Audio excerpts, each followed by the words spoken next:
Hey everyone, my name is Andrew Hess, and today we have a Power App that uses Power Automate to create a brand new Excel file based on your selection in a gallery. Let's get into it.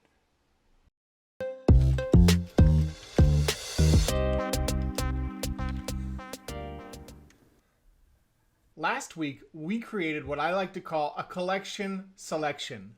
So based on our selection, we can collect the items that we have selected in our gallery. So let's take a look in here. We have our collection selection. It's 3 rows. If we uncheck one and we click the button again, it then becomes 2 rows, the collection selection. So the way this came about for me was we had a third-party tool, and in order to upload to it, we had to have a CSV file. And the CSV file was going to be in Excel, and it had to be a brand new CSV file. It had to be in a specific order. And so we got to thinking maybe we should create a Power App where we can select what we want and it will create the Excel file for us.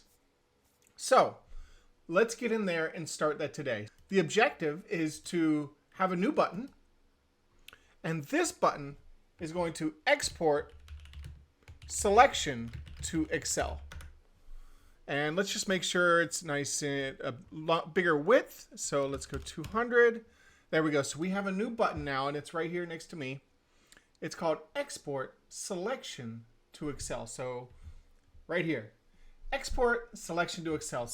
Now that we have the collection, right, we could probably put some of that functionality in the export button. But what I want to do is I want to create a Power Automate. And this Power Automate is going to automatically create a brand new Excel file. So to start off the Power Automate, there's a few ways you can do it. You could come in here and click Create New Flow. But as of right now in 2024, it kind of leaves you in the classic version and you're smaller. Like, check this out. So when I click Create Flow, for me, it's just too small, and you can create from blank, right? So create from blank, and this is going to give us our Power Apps V2 trigger. Now, it has gotten a little bit bigger. Maybe we can build from here. We'll try from here. First off, the name of the title will be Export. The name of the flow will be Export to Excel. And the first thing we want to do, now this is different than how it used to be. This has the V2 trigger. The first thing we want to do is we want to pass a text file in here.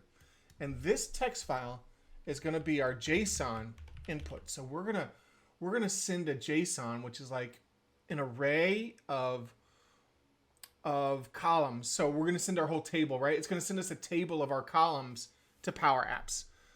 And then we're going to manipulate it and create an Excel file. Let's just put in another step for now. So new step.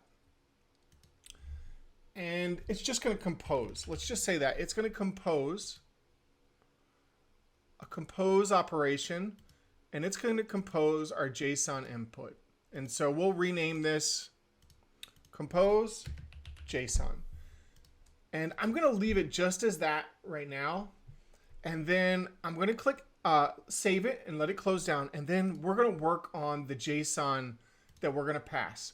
So on the button here, on the export selection to Excel, we want to send a JSON table, array to Power Automate. In order to do this, we're going to create a variable, and we're going to say set this variable JSON. And so we're going to create a variable, and then we're going to pass it into Power Automate. Remember in the V2, we created a variable and we called it, JSON. So we're going to set a JSON object, and we're going to do the collection, the selection, right? So the collection selection. So that's what we created before. We did this in a previous video last week. If you want to look up how we did the collection selection, watch last week's video. I'll put it in the properties of this video. Now there's some functionality after right here. So if we press comma, you can see we get all this functionality in here, and this kind of changes how you see the JSON format. Now, I'm not going to go through all of these. I'm just going to go through what I used last time. And so I'm going to do ignore unsupported types, right? So this is important if you're using SharePoint. And then we're also going to do binary data, ignore binary data. And we are also going to IndentFour and flatten value tables. So flatten the tables out. We're going to do all of that to send this JSON because we want it to all be in this simple little variable. We're going to send all of that. And then what we're going to do is we're going to run our flow, which is named. So if you look right here, this is the name of our flow. Export to Excel. And then we need to do .run actually. And what are we going to put in there? This is our JSON input. So literally at the top of our trigger, we said, hey, there's one variable. And this variable is called JSONInput. So what's going to go in there? Variable JSON. So we're passing the variable here, variable JSON, into Power Automate, which is called JSONInput, right? So that's the entire equation here. We'll go ahead and save. And now I'm going to open up Power Automate in the large screen. So now I've opened up Power Automate in my large screen. I got it in the modern version now, which actually I'm starting to like the modern version more and more. I'm really starting to like the modern version. So we have our JSON input, right? So in Power Apps, once again, we'll go over it again. We put the varJSON and we passed it into JSONInput. And then we composed our JSON. Actually, this is one thing that I noticed that I had issues with is I'm actually going to turn our JSON. I'm going to initialize a variable. I'm going to initialize a variable. And I'm going to make it a string. I had issues with this. And we're going to call this varJSON.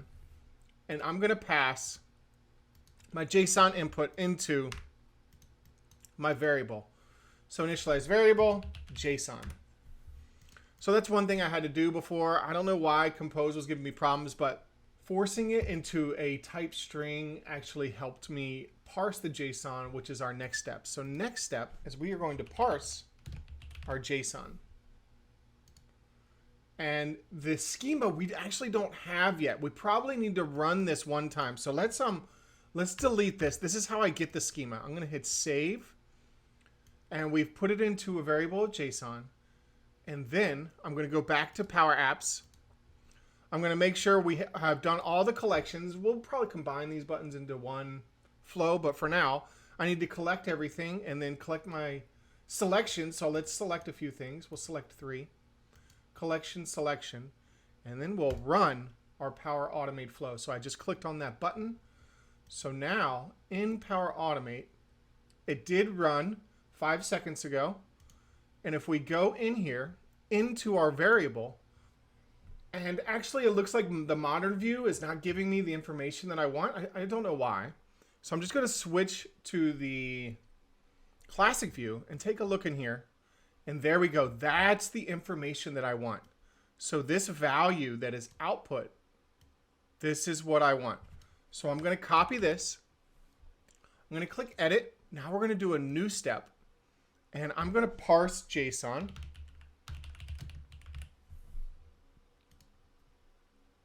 And we're going to generate from the sample here. So I'm going to paste in that value that I pulled from the last one.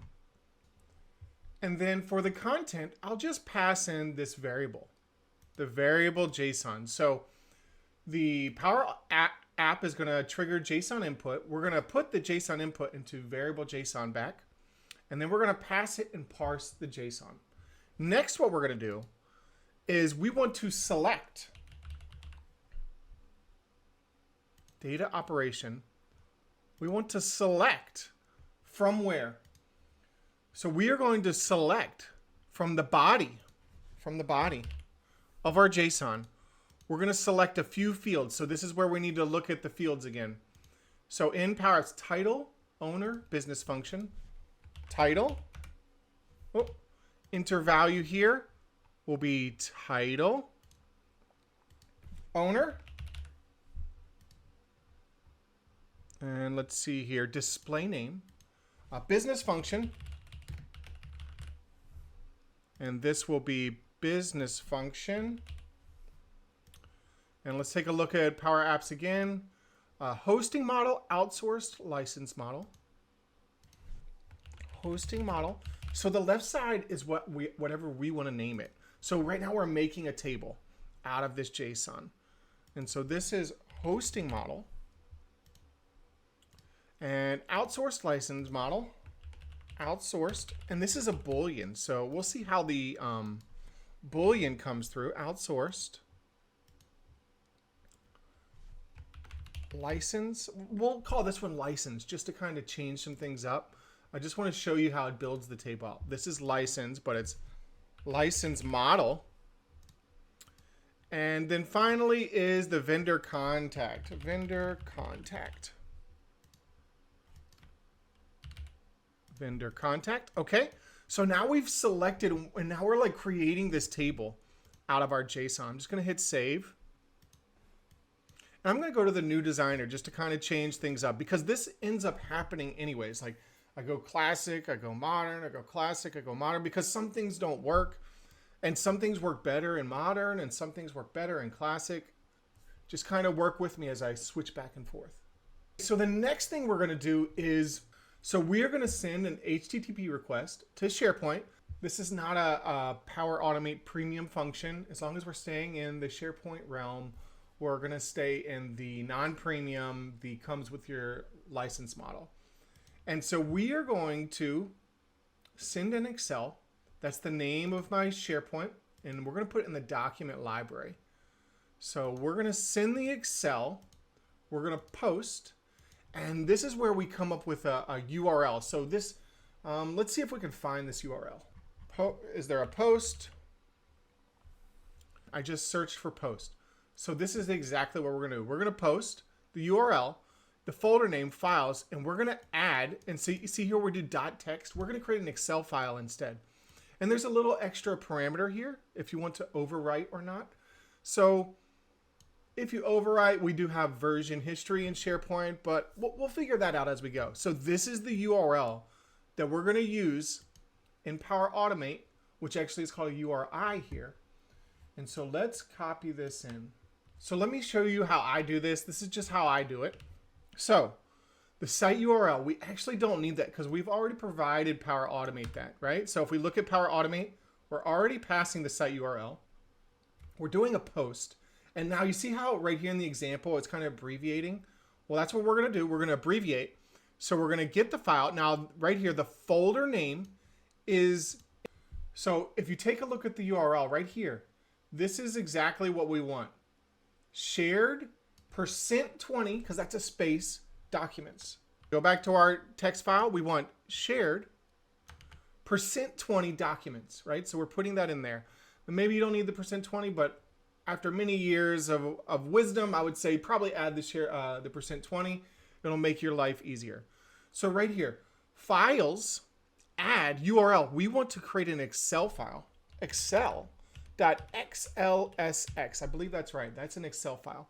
And we're going to say overwrite is true. And so we're going to copy this and we're going to put this right in here. Now, one thing is we want the name of our file to be dynamic, right? So we want a dynamic name. So instead of just Excel, and instead of just Excel.xlsx, XLSX, I said that right. Instead of doing that, let's make it dynamic. Let's actually create a variable for it, compose. And this just makes it easier for me. So what do we want to call it? We'll call it Excel file. Now you name it whatever you want. Underscore. And then let's put the date and time in there so it's always unique. So I just pasted that in there. The format, date, time, year, month, day, hour, minutes, and down to the seconds. That way the file is always unique. Unless maybe you like spam the button super fast and somehow you did it faster than 1 second. It is possible that you could not have that. And then probably we'll put the .xlsx here. Okay, so compose Excel file name. All right, so we're going to compose the Excel file name. And so instead of this here, oh, I got rid of the single quote. Instead of our hard-coded name, we're going to put in the dynamic output of the, and if you hover over that, that kind of helps you, compose Excel file name. And make sure you get your single quotes in there and click save. Okay, so that just kind of creates the file. So now we have a file to send data to, right? So now we need to send the data. Create a CSV file, because that's what I needed. I needed to create a CSV table. And this is from the output of the select statement. Okay? So from our select statement, we're getting each of the rows. We have mapped out them. We're creating the CSV table. From the output of the CSV table, we are now going to go to Excel, a table. So create table, and make sure you're in Excel Online Business. We're not doing OneDrive. I'm not sure if that's in here, but create the table in Excel for Business.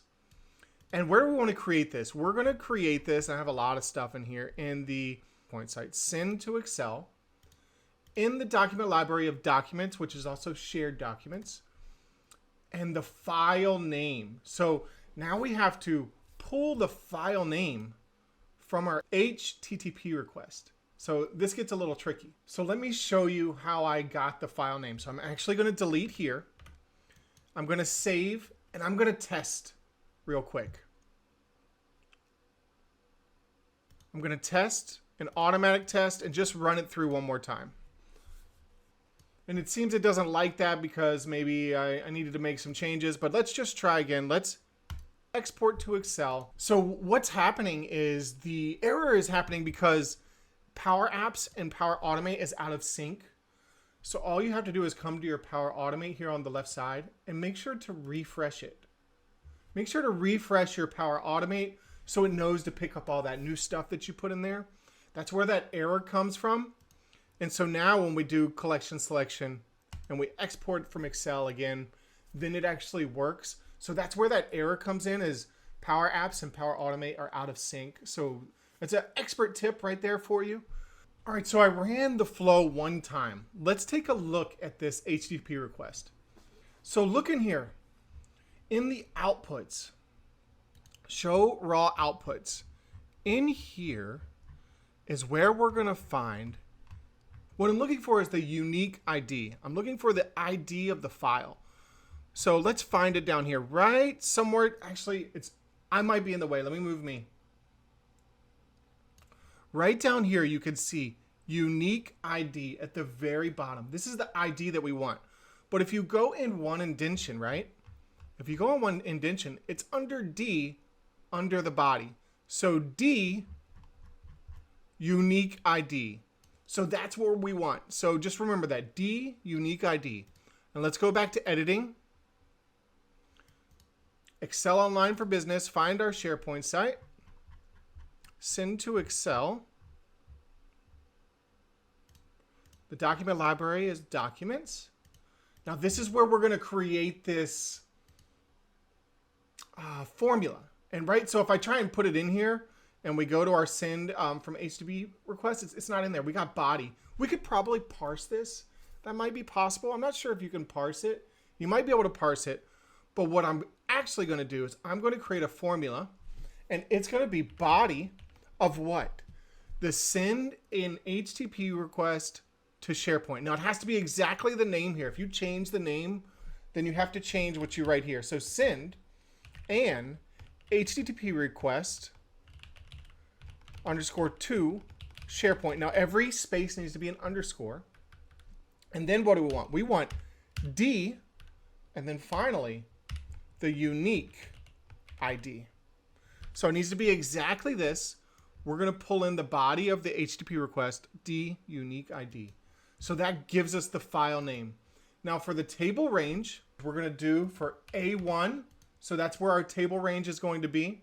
Let's click show all. Table name. So this is where we want to give our table a name. Let's call it Excel today.